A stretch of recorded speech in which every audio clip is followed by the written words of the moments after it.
Okay students, chapter 2 आज हम लोग रिवाइज कर रहे हैं। चलो फटाफट अपना 5 मिनट्स में you need to revise 2 pages और उसके बाद क्वेश्चन फॉर्मेशन होगा और चैट बॉक्स में क्वेश्चन आएगा। Then I will ask those questions और you can ask from your own friends also.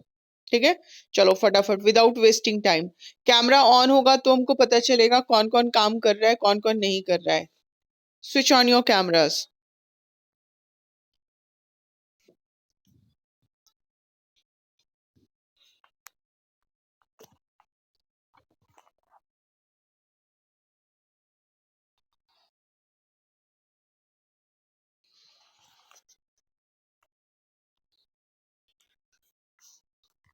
Chapter 2 we are revising today, and tomorrow we will revise chapter 3.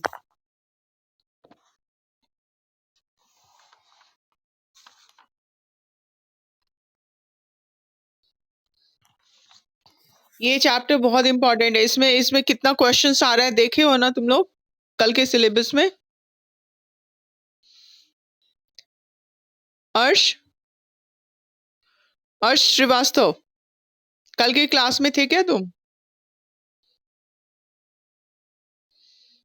कल के क्लास में थे तुम? ओके, तो चैप्टर 2 का सिलेबस जो हम शेयर किए थे उसमें देखे चैप्टर 2 से कितने मार्क्स का क्वेश्चंस आएगा? नहीं देखे हो? एंड प्रैक्टिस सेट भी तुम लोग को भेजा गया है, उसका प्रैक्टिस स्टार्ट करना है। ठीक है, उसमें 1 to 20 जो क्वेश्चंस है उसको पहले रिवाइज कर लो।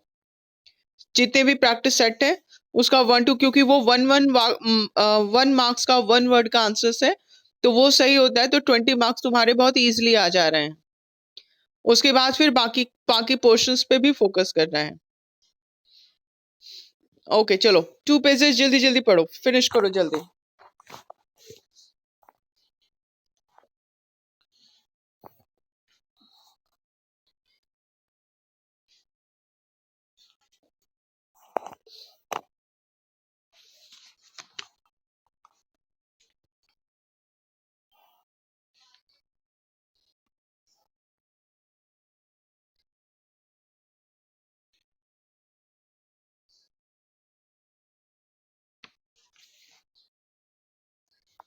ये चैप्टर बहुत इंपॉर्टेंट है।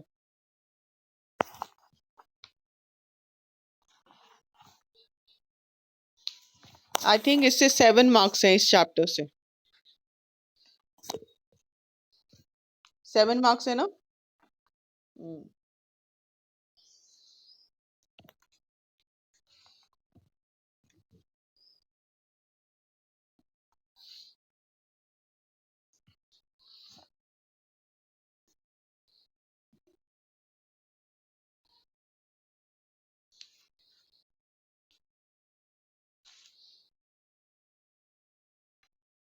ओके, पहला क्वेश्चन तो जो इंपॉर्टेंट बन जाता है 1 वर्ड के लिए, 1 मार्क्स के लिए, 1 वर्ड के लिए नहीं 1 मार्क्स के लिए, ह्यूमस है ना। Humus, what is humus? Who will answer me? What is humus?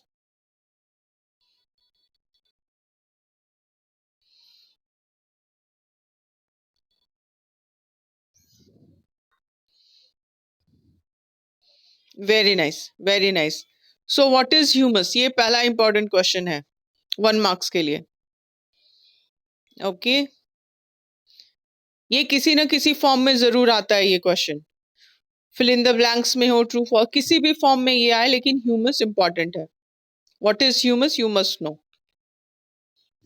Okay, पहला question. Okay, second, land use pattern. ये देखो जो भी बोल्ड लेटर्स में, ब्लैक लेटर्स में बोल्ड करके चैप्टर में दिया रहता है, वो टॉपिक, उसका डेफिनेशन जानना बहुत जरूरी है। वो 1 मार्क्स के लिए बहुत आराम से क्वेश्चन बन जाता है। Like land use pattern, what it is you must know, है ना। Land use pattern last para में है। What is the meaning of this land use pattern? Yes, yes, ठीक है, that is it.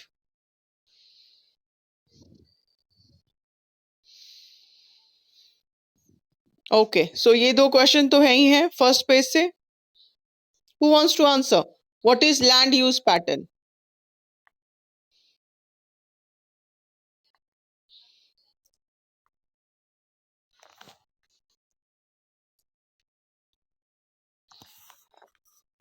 Babu, once somebody speaks, others should remain quiet. Otherwise, I will have to mute you. अगर कोई एक बोलना शुरू हो गया, ऑटोमेटिकली बाकी लोग चुप हो जाएंगे. This is called courtesy. Manners है ये. कोई बोल रहा है तो सुनना है. Okay, anyone start.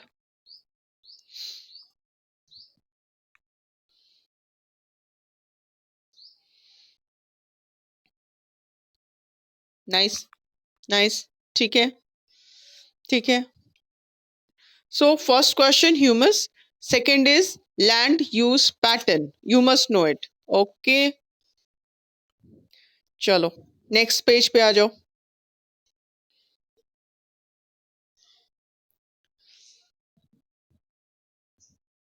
इसके अलावा कोई और क्वेश्चन है? Do you want to share it in chat box?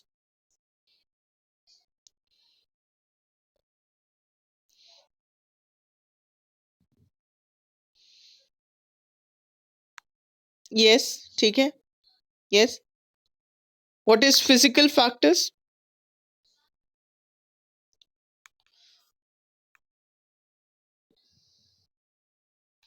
हम्म, सही है, ठीक है. हम्म,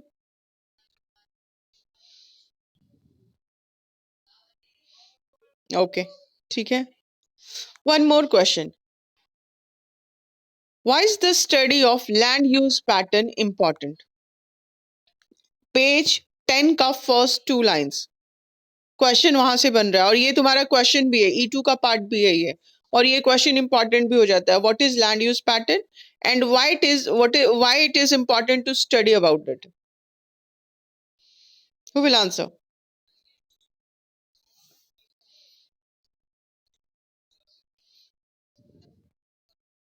hmm, hmm,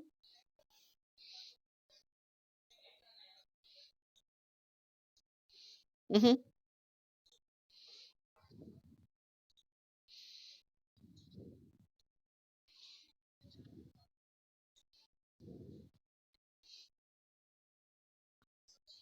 yes, yes, yes. Very nice, very nice. Yes, very good. ठीक है. यस, बोलो.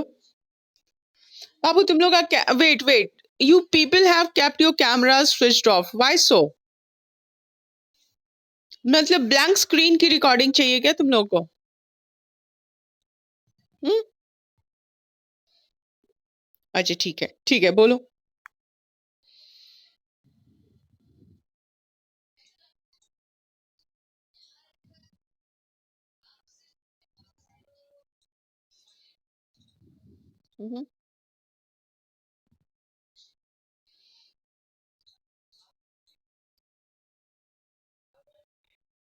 Very nice, very nice, good.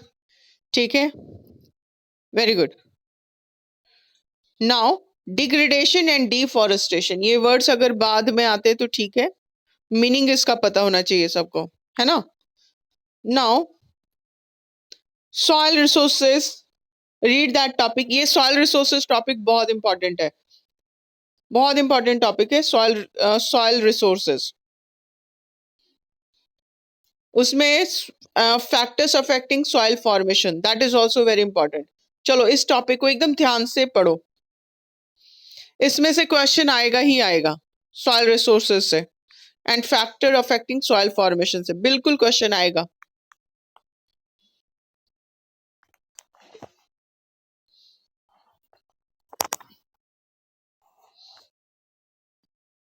Immense मतलब बहुत ज्यादा. इमेंस पावर यानी बहुत पावर. यहाँ पे कहाँ पे लाइन में यूज है वहां बताओ. लाइन पढ़ो.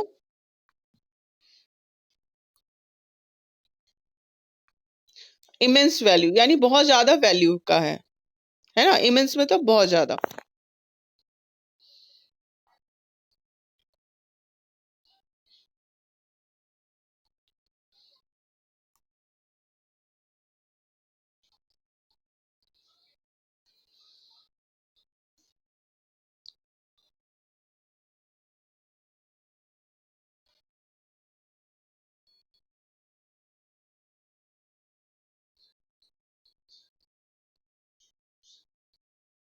बिल्कुल आएगा बाबू, कहीं से भी।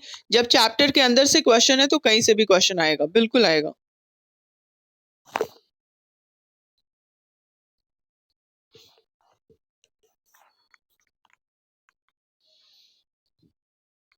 कम चांस रहता है, लेकिन अगर बहुत इंपॉर्टेंट इंफॉर्मेशन है तो आ जाता है।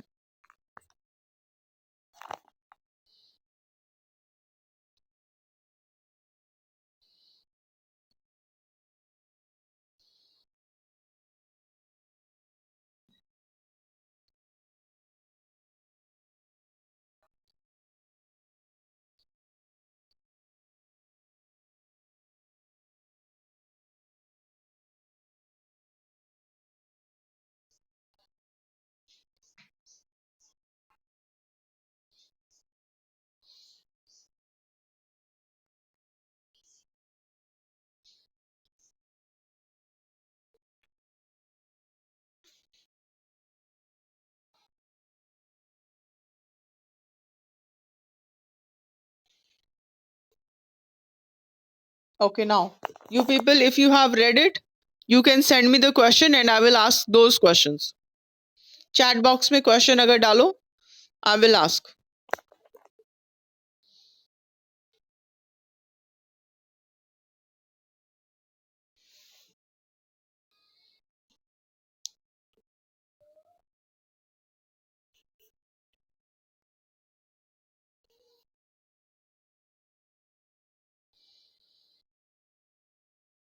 Yes, formation is influenced by which 5 factors?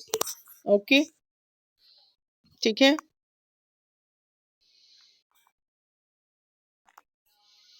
Which country has maximum forest cover in the world? Okay, ठीक है. What gives maturity to the soil? Okay, ठीक है. Okay, any more question?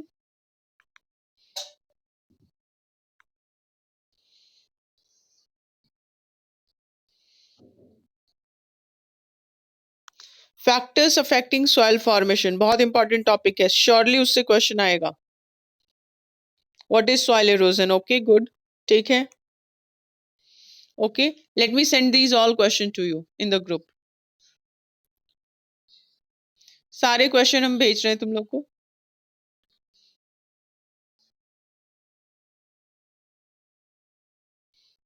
ताकि तुम लोग अपने स्क्रीन पे भी इसको देख सको. What is parent rock? Yes, ये क्वेश्चन भी इंपॉर्टेंट है. Yes, what is parent rock? ठीक है.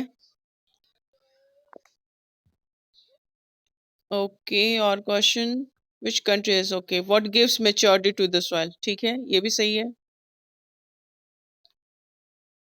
Okay,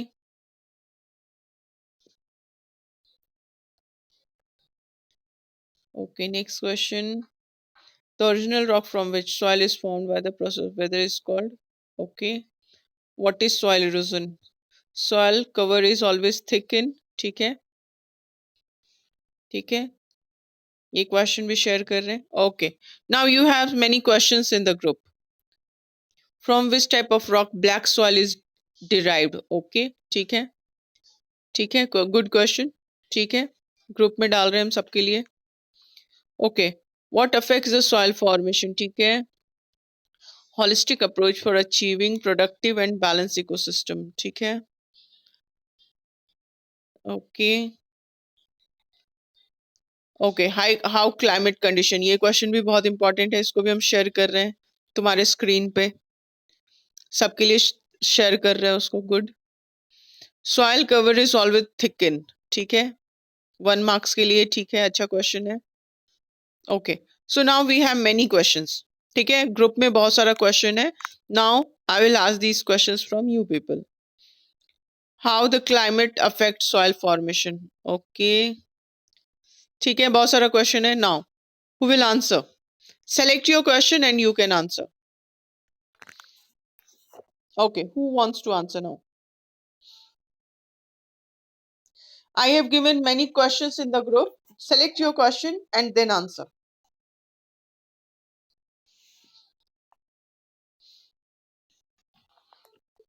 Do you need time?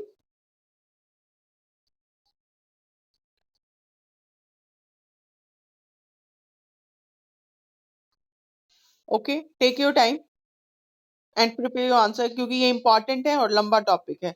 So take your time and prepare it.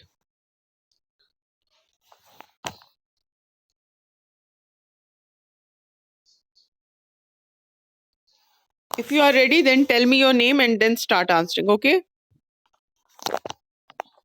Abhishek, you wants to answer? Okay, ठीक है, बताओ।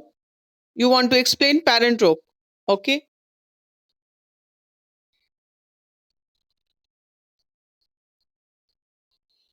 Very nice. 1 मार्क्स में important है बाबू। जो भी ब्लैक हेडिंग के साथ कुछ एक्सप्लेनेशन 1 लाइन का होता है, छोटा सा एक्सप्लेनेशन होता है, वो 1 मार्क्स के लिए इंपॉर्टेंट हो जाता है। क्लियर? वो इंपॉर्टेंट है इसलिए उसको ब्लैक बोल्ड लेटर्स में मेंशन किया हुआ है चैप्टर में। पेरेंट रॉक, ये भी इंपॉर्टेंट है। Very nice. Okay, next question, who will answer? Who? Kavish, हाँ बोलो, which question you want to answer? Okay, very good question. ठीक है, क्लाइमेटिक कंडीशन इन राजस्थान, ठीक है, बताओ।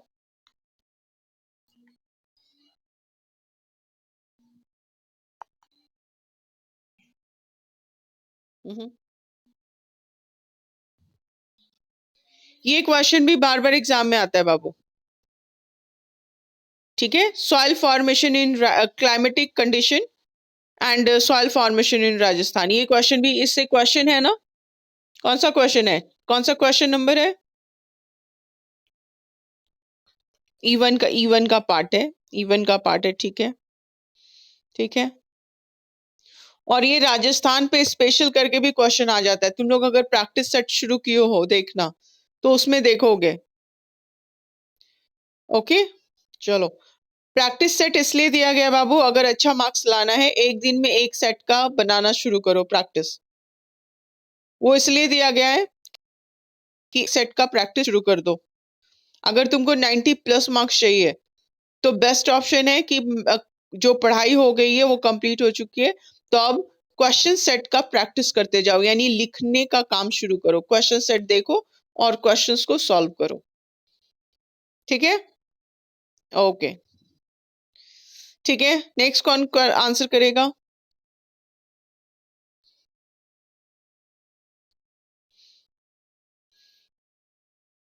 Okay, let me ask questions from the book.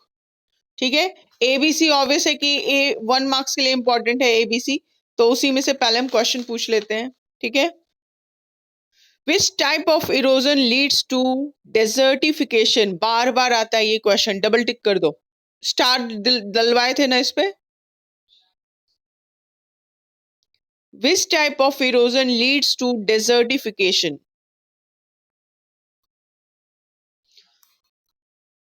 बाबू, जहां desertification है ना, ठीक है, लीड्स टू डेजर्ट, रेगिस्तान हो जाए, ठीक है, तो वहां पे सॉइल इरोजन होगा या विंड इरोजन होगा? जल्दी बताओ।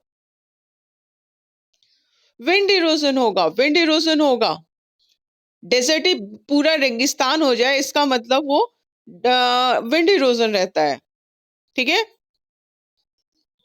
Types of erosion leads to desertification. इतने लार्ज स्केल पे अगर कि डेजर्ट बन जाए, तो वहां पे विंड की वजह से ही टॉप लेयर रिमूव हो जाती है। Okay,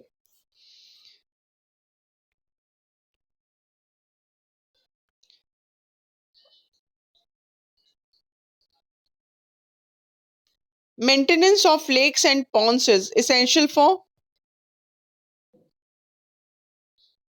increasing water table. Yes, yes. ठीक है, which factor is more responsible for the quick formation of soil in Rajasthan?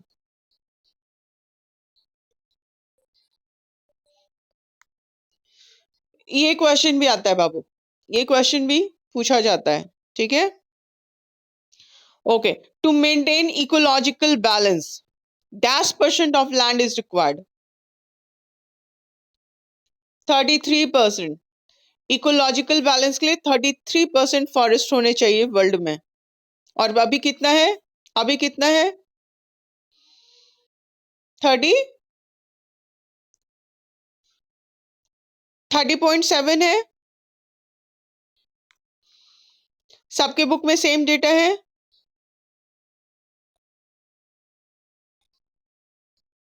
ठीक है, यस, वो किस ईयर में है वो भी मेंशन अगर किया रहे तो वो ज्यादा अच्छा हो जाता है। 2016 में। हाँ, एक क्वेश्चन और आया है जो बहुत अच्छा क्वेश्चन है और वो भी बार बार आता है, so I will share that question in the group, just wait. ये क्वेश्चन बहुत अच्छा है, बार बार आता है एग्जाम में। Identify any 3 ecological problems caused by building large dams, ये क्वेश्चन भी बार बार आता है। ठीक है, okay okay, any more questions?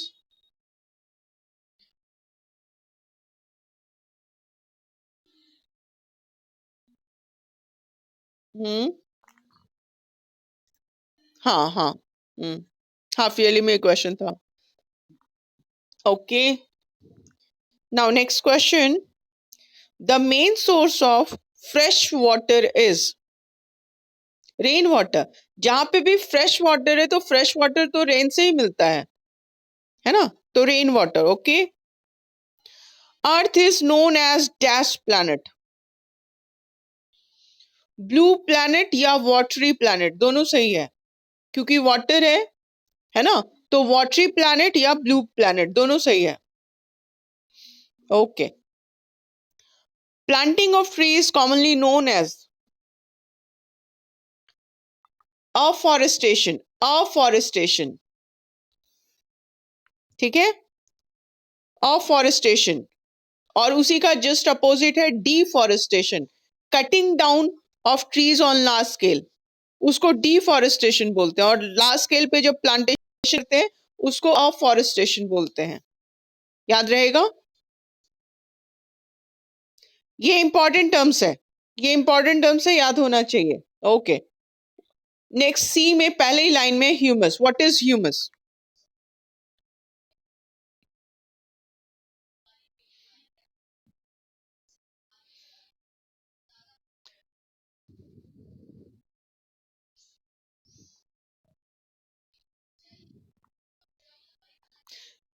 Yes yes, simple सी बात है, ह्यूमस का फॉर्मेशन हो रहा है जब प्लांट्स और एनिमल्स की डेड बॉडीज डिके होती है, सड़ती है, तो वो सड़ के मिट्टी में मिक्स हो जाती है और उसका बायोकेमिकल जो भी है वो मिक्स होके सॉइल को फर्टिलिटी देता है। क्लियर है? Okay, and the original rock from which the soil is formed, parent rock, very good. Okay okay, इसमें हम लोग लॉन्ग आंसर्स डिस्कस कर चुके हैं। कौन सा बहुत इंपॉर्टेंट क्वेश्चन है इसमें, हम लोग D5 identify any 3 ecological problem, ये भी ग्रुप में शेयर हुआ है ना। इसके अलावा E3, what are multipurpose river valley project, name any 2 such projects, है ना, और उसका ऑब्जेक्टिव। जब नेम बोल रहा है, नेम एनी 2 सच प्रोजेक्ट्स, इसका मतलब उसका नाम देना है, जैसे हीराकुंड डैम है ना, या आश्वान डैम, तो इस तरह उसका नाम देना है, और उसका ऑब्जेक्टिव, ऑब्जेक्टिव में यानी वो किस लिए बनाया गया है। तो जनरली इरिगेशन के लिए तो रिवर हमेशा यूज हो रही थी, हमेशा से, लेकिन जब डैम बनाया जाता है तो ज्यादातर क्या होता है, इलेक्ट्रिसिटी के लिए ज्यादातर उसका यूज होता है। ठीक है, या ये भी हो सकता है कि उससे डैम बना के, कनाल बना के, उससे कनाल निकाल के, नहर निकाल के पानी को दूर के एरिया में इरिगेशन के लिए पहुंचाया जाए। उसमें ट्रांसपोर्टेशन भी है, नेविगेशन, जिस ट्रांसपोर्टेशन नहीं, नेविगेशन बोलेंगे, है ना, नदी के थ्रू जो व्यापार होगा या लोगों का मूवमेंट होगा वो भी है।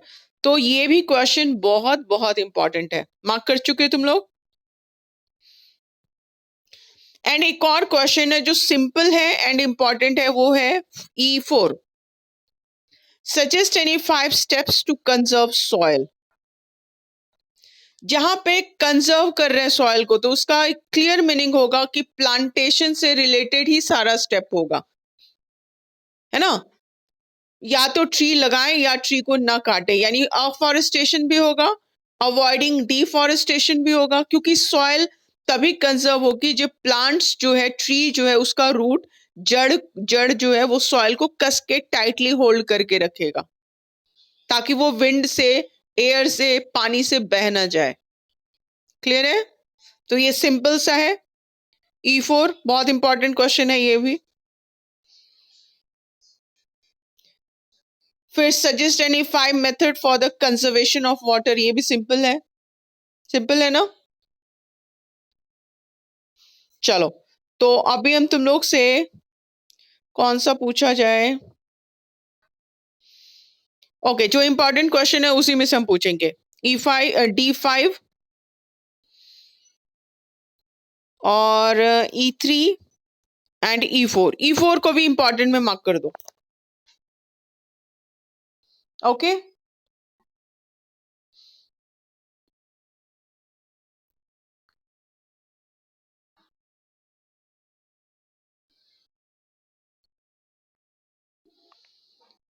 चलो, does anybody wants to answer? कोई रेडी है आंसर देने के लिए?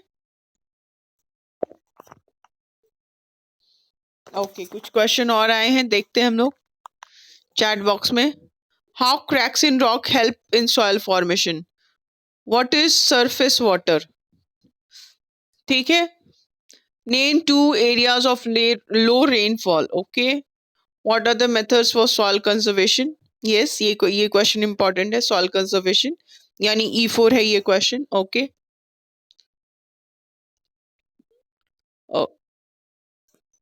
E5 है, हाँ ठीक है, E5 भी ठीक है। Method of conservation of water, ठीक है। Conservation of soil, conservation of water, दोनों इजी है एंड इंपॉर्टेंट है। ठीक है, okay.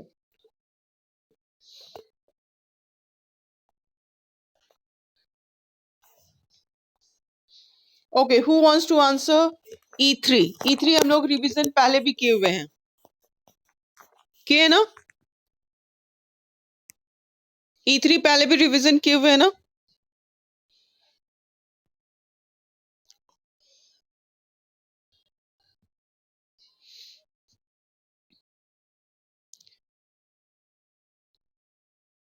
Okay, who wants to answer, जल्दी बताओ।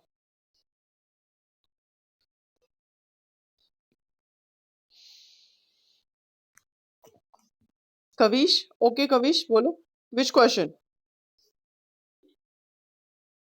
E3, okay, answer. Hmm,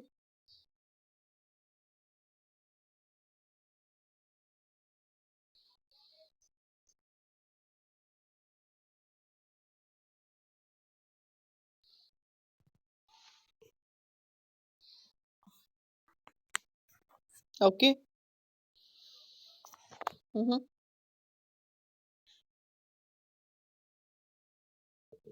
hmm, hmm, hmm, hmm. ये जो लाइन थी ना कविश, डैम और series of dams are constructed over the river, ये line what are multipurpose river valley project, उसके explanation में ये लाइन आए तो ज्यादा अच्छा है। ठीक है, ये लाइन उसके एक्सप्लेनेशन में, what is multipurpose river valley project, इसमें हो क्या रहे हैं कि रिवर पे एक डैम, बड़ा डैम या सीरीज ऑफ डैम्स बना के अक्रॉस द रिवर, पूरे रिवर के ऊपर, उसमें क्या हो रहा है? अच्छा, तो अब ये कहाँ पे पॉसिबल हो सकता है? तुम अब सोचो, गंगा रिवर जो है, क्या उस पे डैम बनाना पॉसिबल है? नहीं पॉसिबल है, क्योंकि बहुत चौड़ा एरिया है, उस पे डैम बनाना बहुत मुश्किल है, जब उसमें बाढ़ आएगी तो वो बह जाएगा। तो जनरली डैम्स वैसे एरिया में बनाए जाते हैं ना, जहां पे माउंटेन एरिया हो और किसी नैरो एरिया से रिवर फॉल कर रही हो या निकल रही हो।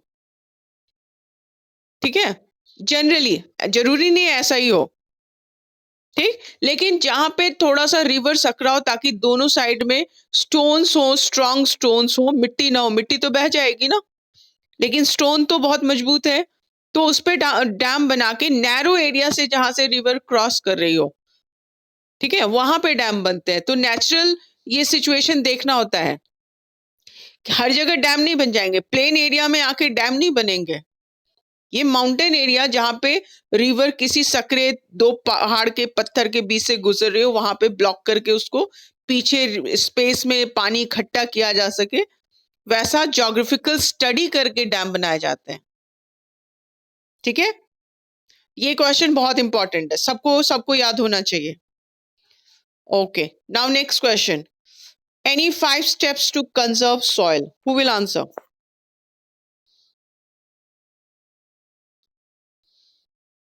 Who? Who?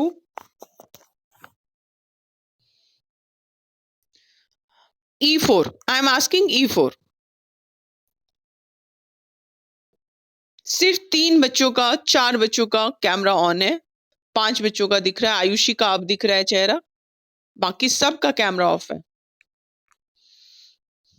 Anupriya, do you want to answer E4? Kavish, अभी तुम आंसर कियो ना बाबू। Anupriya, do you want to answer? Okay, answer E4.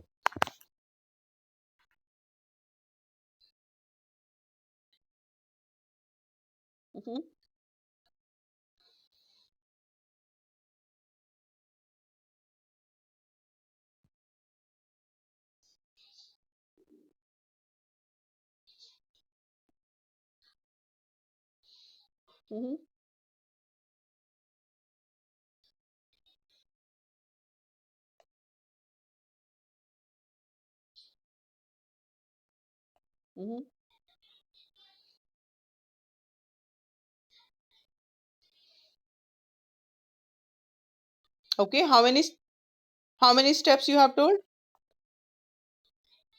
4. Okay, one more.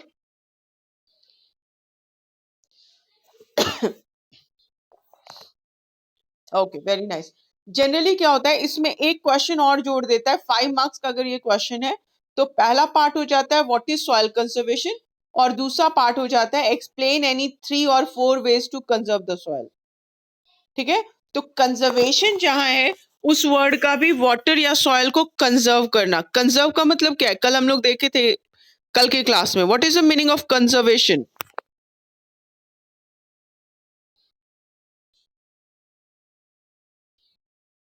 नहीं बाबू, नहीं, सिर्फ वो हाँ बोलो। सस यस यस, सस्टेनेबल। सस्टेनेबल का मतलब जो कंटिन्यू करे, सस्टेन करे, खत्म ना हो जाए। सस्टेनेबल एंड ऑप्टिमम, यानी ऑप्टिमम का मतलब बेहतरीन, मैक्सिमम, जितना पॉसिबल हो अच्छे से अच्छा। ठीक है, तो वैसा यूज हो सॉइल का, दैट इज कंजर्वेशन। कंजर्वेशन का मतलब ये नहीं कि अगर हम मान लो खेत को खुला छोड़ दें, कि अगर हम खेती करते जाएंगे तो उसकी फर्टिलिटी कम होती जाएगी, इसलिए हम उस खेत को छोड़ दें, यूज ही ना करें, that is not conservation. Conservation का मतलब उसको ऑप्टिमम यूज कर रहे हैं, बेहतर से अच्छे तरीके से यूज कर रहे हैं, और उसको सस्टेनेबल भी उसकी फर्टिलिटी रखने के लिए क्या करेंगे, काउ डंग या मेन्योर जो है, या बायो बायो किचन का जो बायोडिग्रेडेबल थिंग्स है उसको यूज करके मेन्योर बना के अगर उसको डालते हैं तो fertility of the soil maintain रहेगी, रहेगी ना। तो कंजर्वेशन भी समझना जरूरी है। फर्स्ट पार्ट हो जाता है व्हाट इज कंजर्वेशन, और उसके बाद explain 4 or 3 steps of soil conservation या वाटर कंजर्वेशन। क्लियर है? ओके ओके, हम लोग की क्लास 2-3 मिनट्स में